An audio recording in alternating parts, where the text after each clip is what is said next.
Assalamualaikum warahmatullahi wabarakatuh. Video ini dibuat untuk memenuhi tugas mata kuliah Agama Islam pada pertemuan 15. Baiklah, perkenalkan nama saya Vinanta Yulianti dengan NIM F1C121014, kelas R002 dari Prodi Kimia mata kuliah Agama 2. Pada materi ini dijelaskan mengenai bagaimana Islam menghadapi tantangan globalisasi dan kontribusi Islam dalam peradaban dunia. Adapun pokok pembahasannya yaitu ada dua. Yang pertama itu adalah Islam menghadapi globalisasi dan peran dan kontribusi Islam dalam peradaban global. Untuk pendahuluannya, globalisasi sebagai fenomena yang bisa mempengaruhi pendidikan Islam, apalagi dengan adanya banyak pendapat dan sikap dalam memaknai globalisasi. Di antaranya ada yang bersikap pesimis dalam menyikapi globalisasi ini disebabkan oleh pengertian global, karena cepatnya teknologi dan informasi media akan berakibat pada ketidaksiapan masyarakat dalam menghadapi baik berupa sosial, budaya, agama, ekonomi, pendidikan, dan lainnya.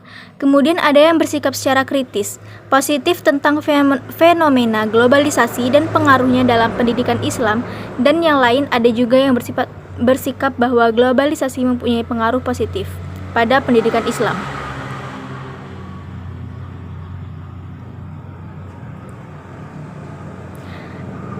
Kemudian pokok pembahasan yang pertama yaitu Islam menghadapi globalisasi.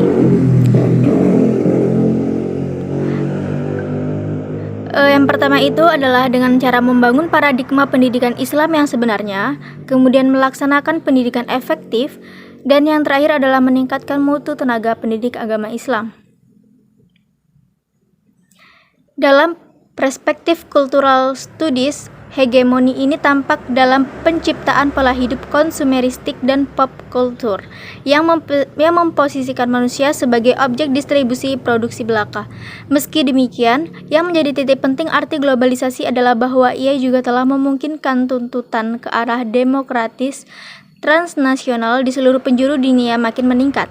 Tuntutan persamaan hak dan kesejahteraan hidup, kesetaraan derajat, dan desakan terbentuknya keseimbangan tatanan dunia yang lebih adil kian kencang disuarakan. Globalisasi telah membuat dunia makin terbuka dan melahirkan aneka tuntutan perluasan partisipasi dan pemberdayaan rakyat yang lebih besar. Fenomena ini juga diiringi oleh munculnya berbagai bentuk penegasan kembali identitas-identitas komunal masyarakat, adanya tuntutan pengakuan atas identitas komunal dan hak budaya lokal sekaligus membuktikan ada resistensi atas kecenderungan peminggiran, dominasi, dan homogenisasi global.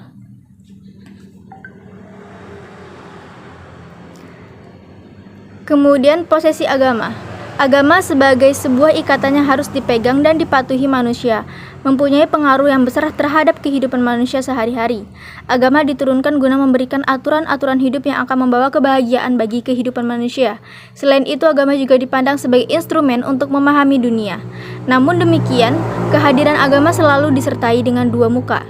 Pada satu sisi, secara inheren agama memiliki identitas yang bersifat eksklusif, partikularis, dan primordial. Akan tetapi pada waktu yang sama, agama juga kaya akan identitas yang bersifat inklusif, universalis, dan transcending. Sejalan dengan perubahan tersebut dapat dikemukakan bahwa pada saat ini ada dua paradigma fundamental yang berkembang di kalangan umat Islam dalam menghadapi globalisasi, yaitu yang pertama, paradigma konservatif. Paradigma pertama ini adalah paradigma yang cenderung bersifat konservatif, yang memposisikan Islam sebagai agama yang memiliki doktrin dan ikatan-ikatan tradisi lama yang belum mau bersentuhan dengan wacana keilmuan selain Islam.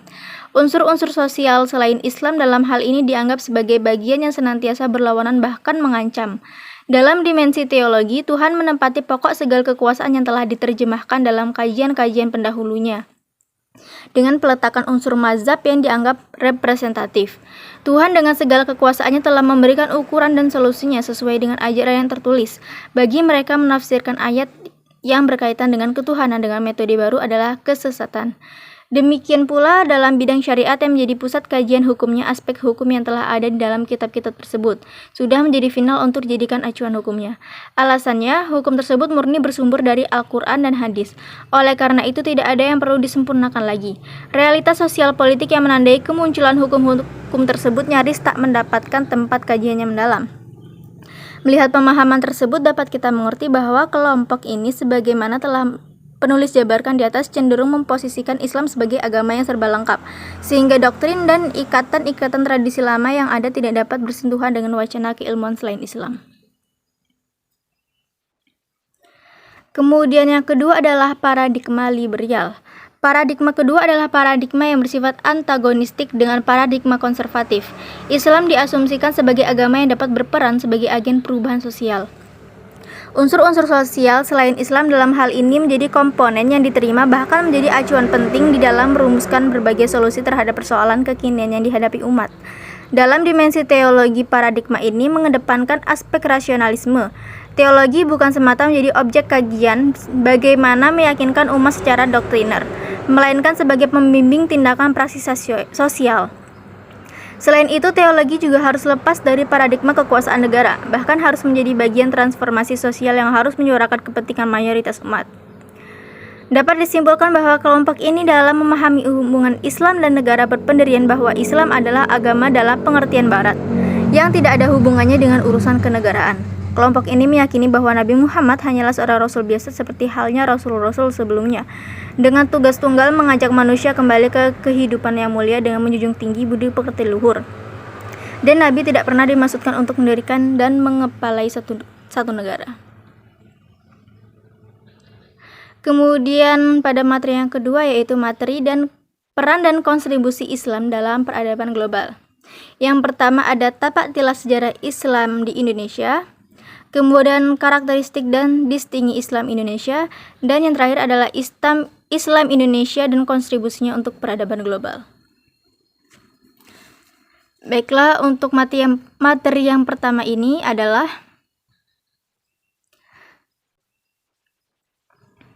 keberadaan Islam Indonesia yang memiliki ciri dan kekhasan tersendiri perlu dikaji lebih dalam. Mengenai masalah radikalisme yang sedang dihadapi dunia saat ini, Islam Indonesia muncul dan melakukan terobosan dengan ajarannya yang moderat. Terakhir, Islam Indonesia yang akhir-akhir ini dikenal dengan nama Islam Nusantara mendapat perhatian dunia sebagai cerminan Islam yang damai, bersahabat, dan toleran. Islam Indonesia diharapkan menjadi pelopor perdamaian dunia. Artikel ini mencoba untuk mendeskripsikan apa yang Islam Indonesia dapat berikan dan bagaimana Islam dapat berkontribusi pada peradaban global. Kemudian pada materi yang pertama ini adalah tapak tilas sejarah Islam Indonesia. Keberadaan Islam Indonesia tentu tidak terlepas dari sejarah kedatangan Islam ke Nusantara. Bagaimana bentuk, wajah, dan sifat Islam Indonesia hanya dapat dipahami dengan menapak tilas historisnya. Selain untuk memahami lebih baik, pengetahuan sejarah Islam Indonesia juga perlu agar tidak terjadi ahistori pemaknaan Islam Indonesia sebagaimana awal kemunculan pewacanaannya. Berdasarkan keterangan di atas dapat disimpulkan bahwa Islam datang ke Asia Tenggara setidaknya dengan dua cara, yaitu secara damai dan membaur dengan budaya lokal. Setelah mengalami islamisasi, Islam menjadi agama dominan di Asia Tenggara. Hal ini terbukti dengan populasi muslim terbesar di dunia. Lebih dari 40% dari total populasi Asia Tenggara adalah muslim. Mayoritas berasal dari Indonesia, Malaysia, Brunei, dan sisanya minoritas di Filipina, Burma, Thailand, Singapura, dan Kamboja dengan rincian 6 juta muslim di Filipina, 4 juta di Thailand, 3 juta di Burma, 600.000 di Singapura, dan 500.000 di Kamboja. Di Indonesia sendiri sampai saat ini tercatat lebih dari 207 juta penduduk muslim atau sekitar 87,2% dari jumlah keseluruhan. Yang materi kedua adalah karakteristik dan distingi Islam Indonesia. Menurut Azyumirdi, istilah Islam Nusantara pada dasarnya tidaklah baru. Istilah ini mengacu pada Islam di gugusan kepulauan atau benua maritim atau Nusantara yang mencakup tidak hanya kawasan yang sekarang menjadi negara Indonesia, tetapi juga wilayah Muslim Malaysia, Thailand Selatan, Singapura, Filipina Selatan, dan juga Champa. Dengan cakupan seperti itu, Islam Nusantara sama sebangun dengan Islam Asia Tenggara. Sebagaimana pula dijelaskan di awal pembahasan, Islam di Indonesia tidak seperti Islam yang ada di Arab. Islam Indonesia mempunyai karakteristik dan distingi tersendiri. Yang dimaksud dengan distingi adalah perbedaan atau suatu kekhususan yang menjadi ia berbeda dengan lainnya. Dalam pengertian ini, maka yang dimaksud dengan distingi Islam Indonesia adalah kekhasan lain, misalnya Islam Arab, Islam Eropa, Islam Amerika, dan lain sebagainya.